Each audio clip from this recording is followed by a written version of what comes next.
Player ng Australia nagpaturo sa bata ni Coach Mav versus Gilas. Di pa pala kompleto ang Australia, tara kwentuhan.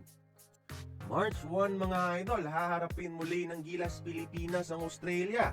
Galing tayo sa close game versus New Zealand, kaya tingin natin may chance tayo versus Australia na 13 lang ang lamang kontra Guam.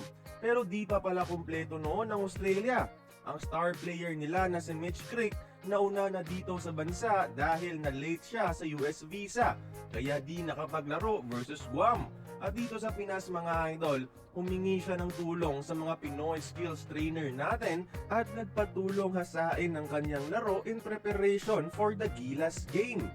At isa sa mga nagturo sa kanya ay ang dating bata ni Coach Mavs mga idol na si Idol Joseph. Yung finishing ni Mitch Creek dito, yung in-improve ni Joseph para ma-take advantage nila yung inside point sa laro versus Gilas na walang Kai Soto. Mula sa pagiging bata ni Coach Mavs mga idol, FIBA star at former NBA player na ngayon ang nagpapatrain kay Idol Joseph. Ang connection na ito ay nangyari dahil kay Coach Rob Lavagala na dating player ng Ginebra. Siya ang unang nag-train dito kay Mitch Creek sa Pinas at binigay niya kay Joseph sa sumunod na araw.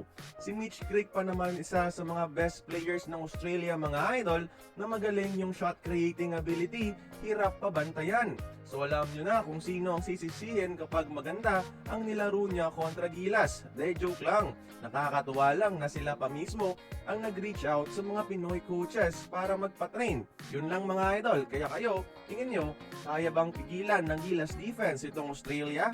Join the conversation, mag-comment lamang sa ibaba.